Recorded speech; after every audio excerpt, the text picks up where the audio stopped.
नमस्कार, स्वागत है आप सबका दिन भर की तमाम बड़ी और अहम खबरों के साथ मैं हूं कवींद्र। शुरुआत हेडलाइन से। एनएसजी सदस्यता के लिए न्यूजीलैंड करेगा रचनात्मक सहयोग। सुरक्षा परिषद में भारत के दावे का समर्थन। दोनों देशों के बीच दोहरे कराधान समेत 3 करार। समान नागरिक संहिता पर विधि आयोग ने राजनीतिक दलों से मांगी राय। केंद्र ने कहा आम सहमति के बिना लागू नहीं। कांग्रेस का राजनीतिक फायदा उठाने का आरोप।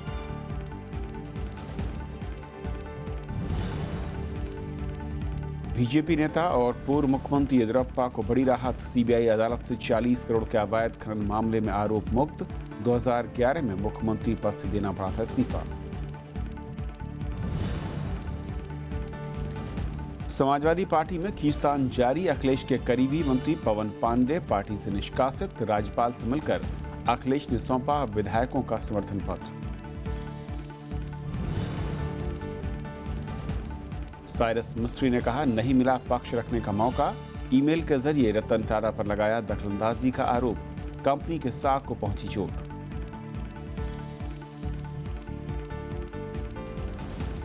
और आइए देखते हैं पहली खबर।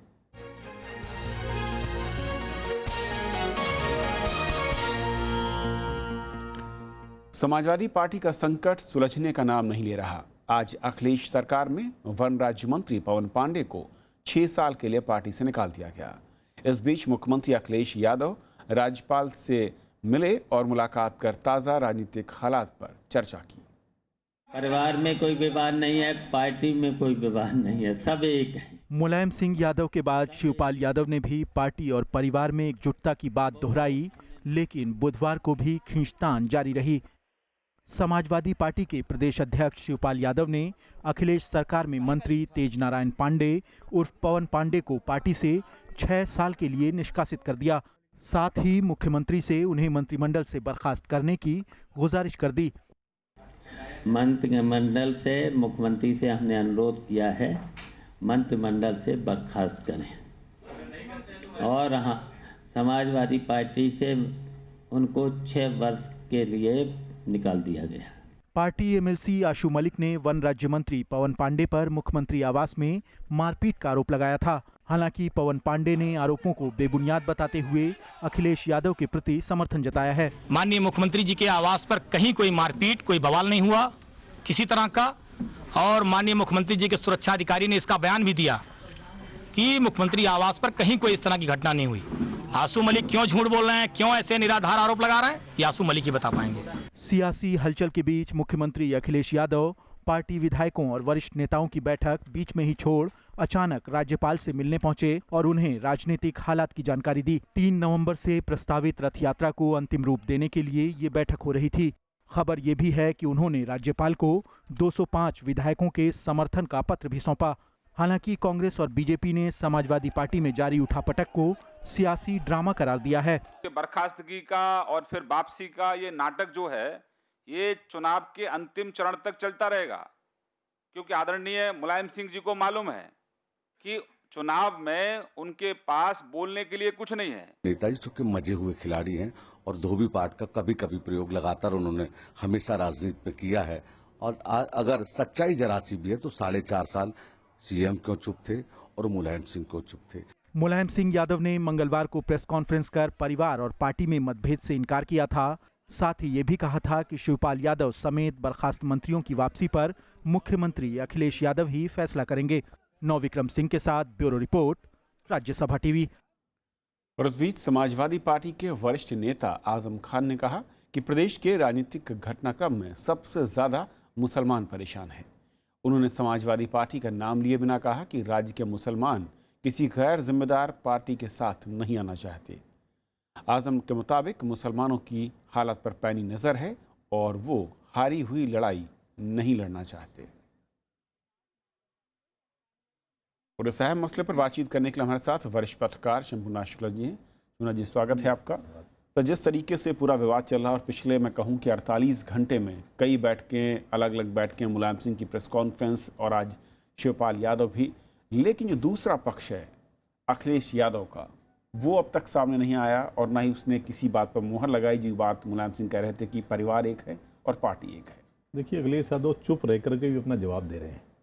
अखिलेश यादव बोल कुछ नहीं रहे हैं, लेकिन वो जवाब उनके बहुत भारी आ रहे हैं। जैसे आज वो राज्यपाल से उनका मिलना जो था और 205 विधायकों का समर्थन, इसका मतलब है कमान कहीं न कहीं नेताजी के हाथ से जा रही है। क्योंकि नेताजी जिन शिवपाल के साथ शिवपाल को सपोर्ट कर रहे हैं, वो अब यूथ में अपना कोई यूथ का आइकन नहीं है, कोई चेहरा नहीं है। और जो खासकर समाजवादी पार्टी से जुड़ा हुआ युवा आया है, उसको एक सपना दिखाई पड़ता है अखिलेश यादव में। दूसरे, अखिलेश यादव ने कुछ भी कहा जाए, विकास के काम तो किए ही हैं और बहुत ज़्यादा किए हैं। तो जो एक छवि थी समाजवादी पार्टी की, गुंडों की पार्टी है, कुछ काम नहीं करती है, कुछ नहीं करती है, और उसके बनस्पत मायावती के पास एक बड़ा ग्राफ था कि उन्होंने बहुत सड़कें बनवाई हैं, उन्होंने बड़े विकास के काम किए हैं, नोएडा जैसा शहर कितना डेवलप कर दिया है, गाजियाबाद डेवलप कर दिया है। उस लाइन को कहीं ना कहीं छोटा करने की कोशिश इन्होंने की है अखिलेश ने एक बड़ी लाइन खींची है। तो ये अखिलेश की, ये सारा का सारा क्रेडिट समाजवादी पार्टी नहीं, अखिलेश को निजी तौर पर जा रहा था। तो वो कहीं ना कहीं टसल पार्टी में भी दिखाई पड़ रही थी। शिवपाल को लग रहा था कि वो नेताजी के पद चिन्हों पर चलते हुए, जब नेताजी पहले नहीं हुआ करता, याद करिए 2003 की जो उनकी सरकार बनी है, तब जब नेताजी नहीं होते तो एक तरह से शिवपाल ही सरकार के मुखिया होते थे, मुखिया। अब वो स्थिति बदल गई है। शिवपाल चाहते हुए भी मुख्यमंत्री के नहीं बन पा रहे हैं, या अगर उन्होंने किसी एक अधिकारी को नियुक्त किया है तो उसको हटाया भी गया। तो ये सब कहीं ना कहीं अंदर खाने टसल चल रही थी, और इनका एक तरह से जो भड़ास थी कि अब सरकार, नई सरकार बनती है, खुदा न खास्ता अगर सरकार इनकी बन जाती, समाजवादी पार्टी सरकार आती है, तो निश्चित तौर पर चेहरा फिर अखिलेश यादव।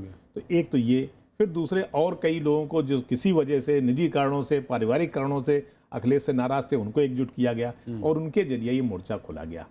अब ये कहना चाहिए कि नेताजी कुछ पारिवारिक दबाव में, कुछ निजी आस्थाओं, या कहना चाहिए कुछ निजी भीम के चलते वो उस दबाव में चले गए और अखिलेश की अनदेखी करने लगे। अखिलेश ने उनकी अवज्ञा नहीं की, लेकिन एक चुप रहकर भी एक जवाब दे दिया कि वो अब नेताजी कमान में नहीं रहने वाले। आज की जो स्थिति है शंभूनाथ जी, क्योंकि आपने लंबे दौर को देखा मुलायम सिंह की राजनीति को, उनको बेहद करीब से, असल में मुलायम सिंह संकेतों में बात कर रहे हैं। उन्होंने कल भी प्रेस कॉन्फ्रेंस में कहा कि आपकी बात, पत्रकारों की बात अखिलेश तक पहुंच रही होगी और वो उस पर ध्यान देंगे। और आज भी उन्होंने कुछ नहीं कहा, उन्होंने कहा कि मुख्यमंत्री इस पर उनको करना चाहिए। क्या ये लगने लगा है मुलायम सिंह यादव कहीं ना कहीं कि जो बेटा है, जो मुख्यमंत्री हैं, वो शायद सीधे तौर पर उनसे उनकी बात मानेंगे नहीं, इसलिए वो अब संदेशों के जरिए, मैं कहूँ कि राजनीति को आगे बढ़ा रहे हैं? जैसे देखिए रवीन जी, मुख्यमंत्री ने भी बड़ी सफाई से 2-3 बातें कहीं जिसमें कोई भी बेटा अपने पिता की सहानुभूति ले सकता है। जैसे उन्होंने कहा कि वो अकेले ही पले हैं, उन्होंने अपना नाम भी खुद रखा। ये सबको पता है कि अखिलेश जी की माँ जो है बीमार रहती थी, और पाला तो इनको चाचाओं या बुआओं ने ही है, तो कहीं ना कहीं अकेलापन फील करते थे।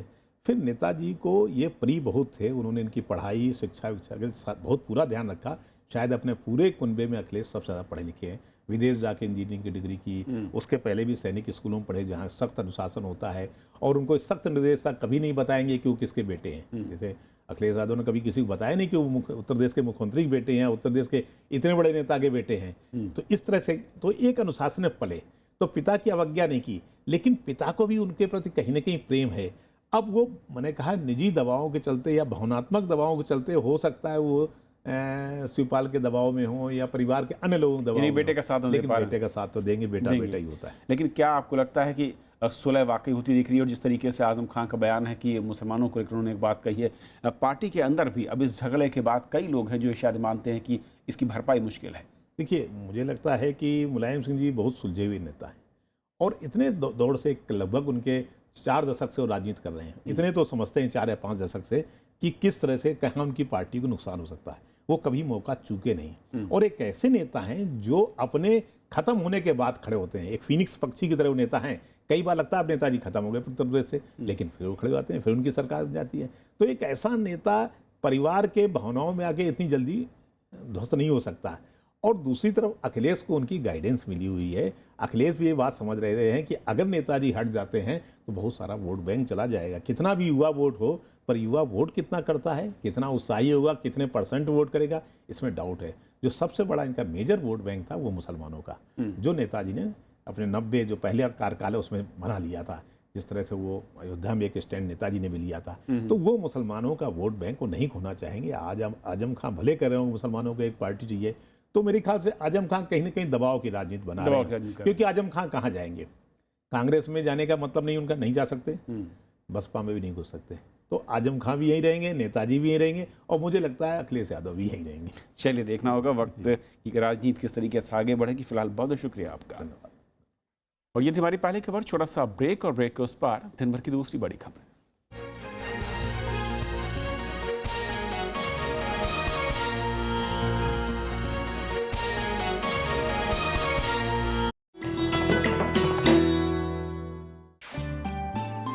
सरोजनी नायडू स्वतंत्रता सेनानी, कवयित्री और वक्ता, कांग्रेस की अध्यक्ष निर्वाचित होने वाली पहली भारतीय महिला सरोजनी ने 13 साल की उम्र में रची थी पहली कविता।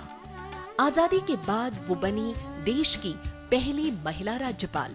भारत कोकिला के नाम से मशहूर सरोजनी नायडू है नारी शक्ति की अनूठी मिसाल।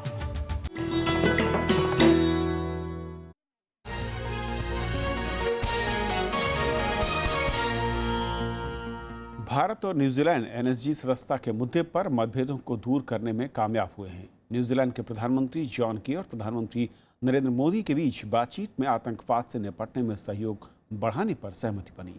आर्थिक सहयोग और मुक्त व्यापार समझौते के लिए भी दोनों देशों ने कदम आगे बढ़ाए।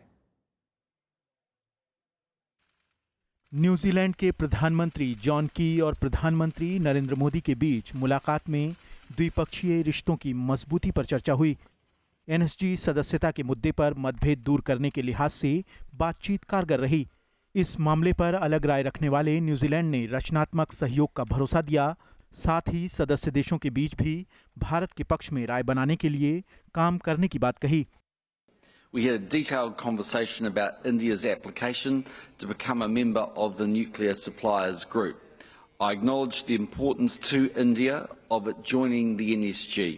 I also stated that New Zealand would continue to contribute constructively to the process currently underway in the NSG to consider India's membership. New Zealand is committed to working with the NSG members to reach a decision and as soon as possible. I am also thankful to Prime Minister Key for New Zealand's constructive approach to the consideration of India's membership of the Nuclear Supply Group. आतंकवाद के मसले पर भी New Zealand ने भारत को समर्थन देने और साथ मिलकर काम करने का भरोसा दिया। साइबर सुरक्षा, खुफिया सूचनाओं के आदान प्रदान के लिए दोनों देश मिलकर काम करेंगे। Terrorism remains one of the greatest challenges to global peace and security. Today, the financial, logistical and information networks of terror span the entire globe. The barriers of geography do not safeguard against the threat of radicalization and terrorism. Nations who believe in humanity need to coordinate their actions and policies to counter this threat. दोनों देशों के बीच दोहरे कराधान, खाद्य सुरक्षा और खेलों के क्षेत्र में 3 समझौते हुए।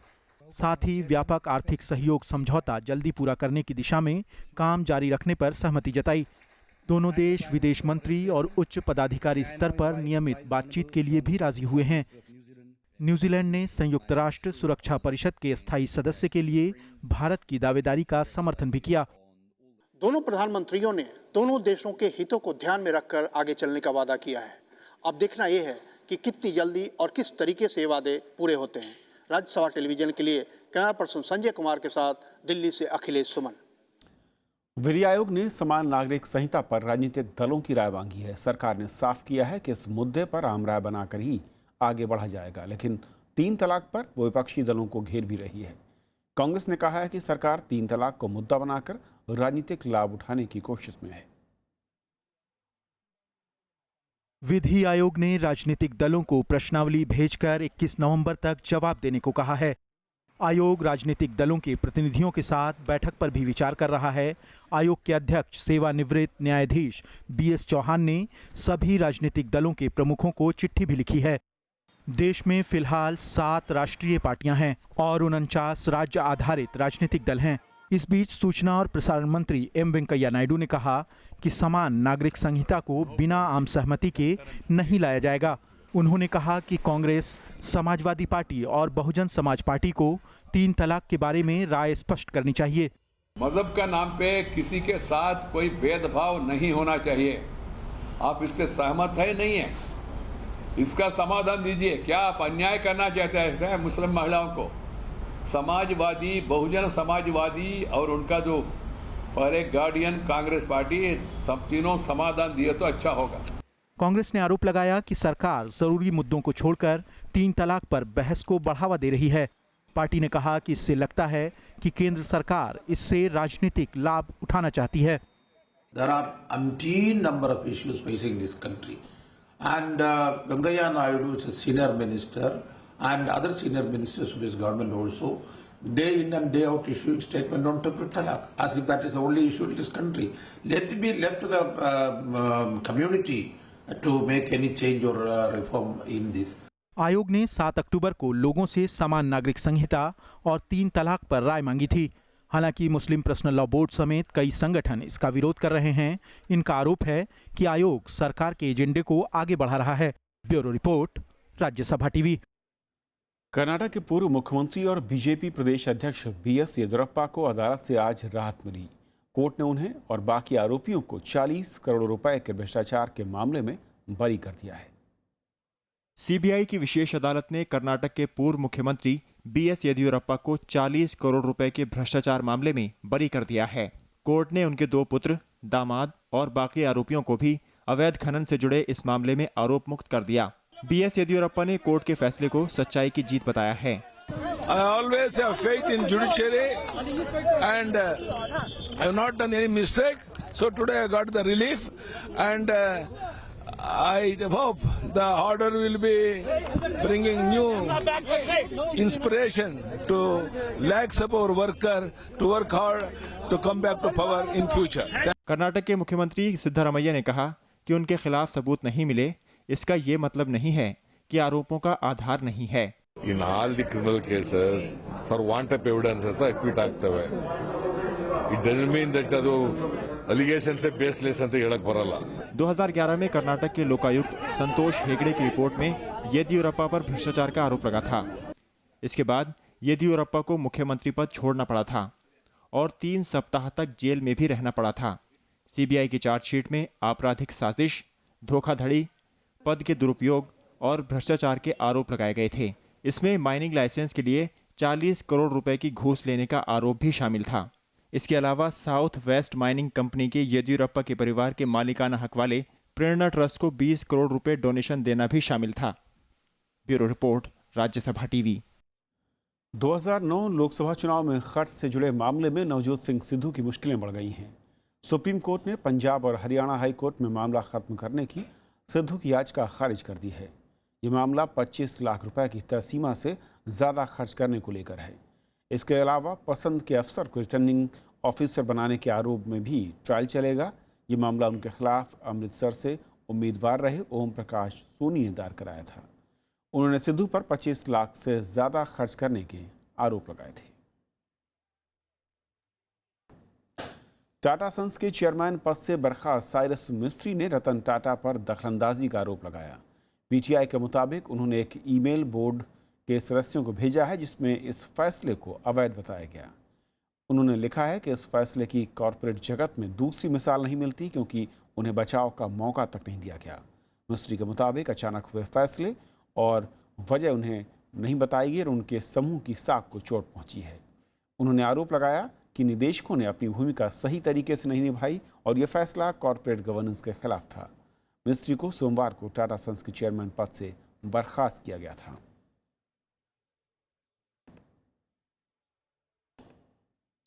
विज्ञान और तकनीकी, पर्यावरण और वन पर संसद की स्थायी समिति जीएम फसलों से जुड़े मुद्दे की पड़ताल करेगी। समिति ने यह फैसला ऐसे वक्त किया है जब किसान संगठन जीन संवर्धित सरसों का विरोध कर रहे हैं। इसके खिलाफ जंतर मंतर पर कल भी बड़ा प्रदर्शन हुआ था। दिल्ली विश्वविद्यालय ने सरसों की DMH11 किस्म विकसित की है। सरकार इसका फील्ड ट्रायल कर चुकी है। इस पर लोगों से राय भी मांगी गई है। पर्यावरण मंत्रालय को 700 से अधिक सुझाव मिले हैं और इसके खिलाफ सुप्रीम कोर्ट में एक याचिका भी दायर की गई है। पाकिस्तान से फायरिंग में आज BSF का एक अधिकारी घायल हुआ है। पिछले 24 घंटों से हो रही जबरदस्त फायरिंग से सहमे लोग राहत शिविरों में शरण ले रहे हैं। सरकार ने घरों और मवेशियों को हुए नुकसान की भरपाई की बात कही।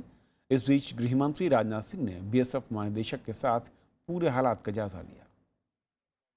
जम्मू के आरएसपुरा सेक्टर से सुरक्षित स्थानों पर जाते लोग पाकिस्तान से हो रही भारी फायरिंग के बाद लोगों के पास इसके अलावा कोई चारा नहीं है। सीमा पार से हो रही गोलीबारी में बुधवार को बीएसएफ का एक असिस्टेंट सब इंस्पेक्टर घायल हो गया। बीते 24 घंटों में 10 से ज्यादा नागरिक भी जख्मी हुए हैं। माहौल बिल्कुल ये गांव तकरीबन खाली है और कुछ जो लोग हैं अपने कामकाज के लिए या कोई पशुओं के लिए जो उनको चारा वगैरह देने के लिए ही बहुत कम लोग ऐसे हैं जो अपने घर की देखभाल के लिए यहाँ मौजूद है। आरएसपुरा के अलावा साई कलां और अरनिया में भी गोलीबारी हुई है। फायरिंग में भारतीय चौकियों के साथ ही रिहायशी इलाकों को भी निशाना बनाया जा रहा है। सीमा इलाकों में सभी स्कूलों को बंद रखने का निर्देश दिया गया है। सरकार ने नुकसान की भरपाई की बात भी कही है। जो लोग घर में जहाँ जो शेलिंग हो रही है उनके लिए हमने जो है कंटीजेंसी प्लान बनाया हुआ है उनको शिफ्ट करने के लिए, कि जो यूनिफाइड कमांड की जो मीटिंग थी उसमें ये तय किया है कि हम जिनके पशु मरे हैं उनकी तरफ से, सरकार की तरफ से उनको भी मुआवजा दिया जाएगा। सर्जिकल स्ट्राइक के बाद पाकिस्तान की तरफ से गोलीबारी अचानक बढ़ गई है। 29 सितंबर के बाद से 40 से ज्यादा बार फायरिंग हो चुकी है। भारतीय सुरक्षा बल इसका माकूल जवाब भी दे रहे हैं और इससे पाकिस्तान को नुकसान भी हुआ है। इस बीच अमेरिका ने फिर दोहराया है कि पाकिस्तान को उन आतंकी गुटों पर कार्रवाई करनी चाहिए जो पड़ोसी देश में हमला करते हैं। विदेश विभाग के प्रवक्ता जॉन किर्बी ने कहा कि दक्षिण एशिया में आतंकवाद के खात्मे के लिए विस्तृत रणनीति जरूरी है। Bureau report, Rajya Sabha TV. आज भारत में जम्मू कश्मीर के विलय के 69 साल पूरे हो गए। इस मौके पर दिल्ली में पहली बार एक खास कार्यक्रम का आयोजन किया गया। पीएमओ में राज्य मंत्री जितेंद्र सिंह ने कहा कि विलय से जुड़ी भ्रांतियों को दूर करने की जरूरत है। जम्मू कश्मीर के भारत में 70वें विलय दिवस पर दिल्ली में खास कार्यक्रम का आयोजन किया गया। इस मौके पर प्रधानमंत्री कार्यालय में राज्य मंत्री जितेंद्र सिंह ने कहा कि कश्मीर भारत का अभिन्न हिस्सा है। उन्होंने कहा कि विलय को लेकर कई सारी भ्रांतियां हैं जिसे दूर किया जाना चाहिए। जितेंद्र सिंह ने कहा कि घाटी के हालात के लिए 1947 के बाद की सरकारें जिम्मेदार रही हैं। घाटी में शांति बहाली के लिए केंद्र सरकार लगातार काम कर रही है। Jammu Kashmir is an integral part of India, and if at all, because I don't see there is any issue, पता नहीं क्या इशू है जम्मू कश्मीर का, बुलंद आवाज में जाकर के कहिए इन बुद्धिजीवियों से, एक डॉक्यूमेंट लगा के दिखा दें, मर्जर का डॉक्यूमेंट जो 1947 में बनाया गया हो, जो जम्मू कश्मीर के संबंध में हस्ताक्षर नहीं किया गया। इस समारोह का आयोजन जम्मू कश्मीर अध्ययन केंद्र और इंडिया फाउंडेशन ने किया। इंडिया फाउंडेशन के निदेशक आलोक बंसल ने कहा कि कश्मीर को लेकर पाकिस्तान के सारे दावे झूठे हैं। संवैधानिक रूप से, कानूनन रूप से पाकिस्तान के किसी भी दावे में कोई तथ्य नहीं है। महाराजा ने विलय किया अपने राज्य का, यहाँ तक कि जिन्ना साहब का ये कहना था कि ये अधिकार सिर्फ महाराजा के पास है, प्रजा के पास नहीं है। फिर भी और महाराजा ने जो इंस्ट्रूमेंट ऑफ एक्सेशन साइन किया वो हर जगह है। आजादी के बाद महाराजा हरि सिंह ने 26 अक्टूबर 1947 को भारतीय संघ में विलय के समझौते पर हस्ताक्षर किए थे। इसके अगले दिन यानी 27 अक्टूबर को भारत के तत्कालीन गवर्नर जनरल लॉर्ड माउंटबेटन ने इस विलय को स्वीकृति दी। ममता सिद्धार्थ के साथ सोनू कुमार, राज्यसभा टीवी। उपराष्ट्रपति मोहम्मद हामिद अंसारी ने कहा है कि पुस्तकालयों का लोगों तक मुफ्त और समान तरीके से सूचना पहुंचाने में अहम भूमिका है। मौका था असम के तेजपुर में लाइब्रेरी एंड इंफॉर्मेशन नेटवर्किंग के कार्यक्रम की शुरुआत की। उपराष्ट्रपति ने पुस्तकालयों को डिजिटल और सोशल मीडिया के इस्तेमाल पर भी जोर दिया। उपराष्ट्रपति मोहम्मद हामिद अंसारी ने बुधवार को असम के तेजपुर में national convention on knowledge, library and information technology का उद्घाटन किया। उपराष्ट्रपति ने कहा कि मौजूदा वक्त में जानकारियां तेजी से डिजिटल रूप में सामने आ रही हैं। इससे लोगों की अपेक्षाओं में बदलाव आया है। उन्होंने सोशल मीडिया की अहमियत पर जोर देते हुए पुस्तकालयों से इस मौके का इस्तेमाल करने की सलाह दी। Explosion of information now being produced in digital form has dramatically changed expectations about the production as well as the use of knowledge. Libraries must transform and avail these opportunities to remain vital sources of knowledge dissemination in the years ahead. उपराष्ट्रपति ने कहा कि पुस्तकालयों की लोगों तक सस्ती और समान तरीके से सूचना पहुंचाने में अहम भूमिका है। इससे समाज का पिछड़ा तबका ज्ञान के विकास में हिस्सा लेकर गरीबी से लड़ सकता है। libraries of the 21st century can thus help fight poverty and narrow the gap between the rich and poor. For the first time in history, perhaps, the poor have an opportunity to enhance their wealth through the creation and use of knowledge. इस कार्यक्रम का आयोजन तेजपुर विश्वविद्यालय और developing library network Delhi ने किया। इस मौके पर असम के राज्यपाल बनवारी लाल पुरोहित, असम सरकार में मंत्री रंजीत दत्ता और विश्वविद्यालय के अधिकारी मौजूद थे। ओम प्रकाश, राज्यसभा टीवी, तेजपुर। रांची में भारत और न्यूजीलैंड के बीच चौथा वनडे मैच चल रहा है। 261 रन के लक्ष्य का पीछा करते हुए भारत ने 2 विकेट खोकर 115 रन बना लिए हैं। रोहित शर्मा 11 और कोहली 44 रन बनाकर आउट हुए। इससे पहले टॉस जीतकर बल्लेबाजी करने उतरी न्यूजीलैंड की टीम ने 7 विकेट में 260 रन बनाए। मार्टिन गुप्टिल ने सबसे अधिक 72, वहीं कप्तान विलियम्स ने 41 और टॉम लैथम ने 39। भारत की ओर से अमित मिश्रा ने 2 विकेट हासिल किए। 5 मैचों की सीरीज में भारत इस वक्त 2-1 से आगे चल रहा है। तो इस बुलेटिन में फिलहाल इतना ही। नमस्कार।